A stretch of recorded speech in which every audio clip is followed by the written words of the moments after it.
If you were asked to name one work of medieval literature, I'm guessing that you probably think of the Canterbury Tales by Geoffrey Chaucer, written in the years 1386-7. What makes the Canterbury Tales one of my favourite works of literature is the fact that it features pilgrims from all walks of medieval society. In Chaucer's time, medieval society was still structured by the feudal model of the three estates, which divided the population into three categories: those who worked, those who fought, and those who prayed. Whilst the knight and the friar make up some of Chaucer's pilgrims, the tales feature pilgrims from the newly forming urban and emerging middle classes, including the merchant, lawyer, the cook, and the wife of Bath, who represents the female bourgeoisie. I'm sitting in front of the George, formerly the Tabard Inn in Southwark, and it is here where the 29 pilgrims from Chaucer's Canterbury Tales gathered before heading off on their pilgrimage from London to Canterbury Cathedral to visit the shrine of St Thomas Becket. It is here that the host of the Tabard Inn, Harry Bailey, comes up with the whole idea for the Canterbury Tales, stating that each pilgrim should tell 2 stories on the way there and 2 stories on the voyage back from Canterbury to London. Whoever tells the best story shall win a free meal at the inn. Cheers.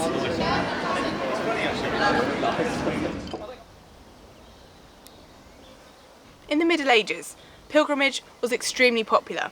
People came from all over England and even continental Europe to journey to Canterbury. There are many reasons why people decided to go on pilgrimages. In the general prologue to the Canterbury Tales, it states the pilgrims want to seek Thomas Becket so that he can provide help when they are sick. Other reasons to decide to go on pilgrimages include hoping to achieve a closer relationship with God or to obtain forgiveness for sins. However, whilst these are individual motivations, it is important to remember that pilgrimage was a communal affair. And as Chaucer's pilgrims walked along this route here, called the Pilgrim's Way in Kent, they would have told stories to pass the 65-mile journey from London to Canterbury. Often, I feel as though there's this perception that medieval literature is inaccessible. And when you first study Middle English and see all these strange words with lots of random letters, it's easy to see why.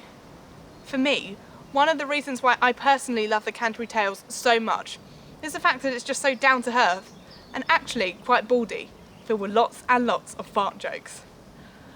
One of my favourite tales in the whole work is The Miller's Tale. This tale focuses on the attempts made by 2 men, Absalom and Nicholas, to gain the love of Alison. The only problem being that she's actually married to the carpenter John. The ridiculous plots arranged by Nicholas and Alison to ensure John is out of the house so they can both continue their affair in secret, and the rivalry between Absalom and Nicholas to win Alison, is hilarious. 2 of my favourite lines from the Canterbury Tales actually come from The Miller's Tale. And Absalom, so fortune framed a farce, put up his mouth and kissed her naked arse most savourously before he knew of this. And back he started. Something was amiss. He knew quite well a woman has no beard, yet something rough and hairy had appeared. Said Absalom, all set to make a launch, "Speak, pretty bird, I know not where thou art." This Nicholas at once let fly a fart, as loud as if it were a thunderclap. He was near blinded by the blast, poor chap. But his hot iron was ready. With a thump he smote him in the middle of the rump.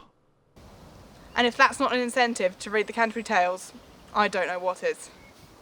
What I find really interesting is how Chaucer uses the pilgrimage as a narrative framework, which works to emphasise the dynamic personalities of the pilgrims and the sheer variety of their tales. The wife of Bath is probably the most famous pilgrim from Chaucer's work, not because of the story she tells, but her prologue to it, which really displays her gregarious nature, talking at length about her numerous husbands and the troubles she faced in marriage. There is also the Reeves Tale, which focuses on the exploits of 2 students, John and Alan, who attempt to sleep with the miller's wife and daughter, but through mistaken identity, this goes spectacularly wrong. By contrast, there is the Knight's Tale, a high romance set in classical antiquity, which describes the troubles of the 2 brothers, Palamon and Arthur. Throughout, Chaucer enables us to witness the interactions between the pilgrims, which occasionally does lead to some heated debates. Even standing here now, it's interesting to think about the number and types of stories that are told by medieval pilgrims on this road here.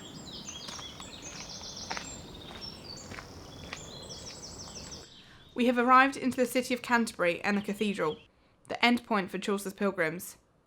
It is here where Thomas Becket was murdered at the commands of King Henry II after a disagreement about the power of the monarch over that of the church. Walking into the cathedral with its exquisite architecture must have been awe-inspiring and highly emotional for medieval pilgrims, relieved and exhausted after all their long journeys. Chaucer died before he could finish the Canterbury Tales, and there's been lots of debates by scholars about Chaucer's intended order of this work. After the Protestant Reformation, spearheaded by King Henry VIII, pilgrimage declined steeply. However, around 600 years after they were first written, the tales of Chaucer's pilgrims live on.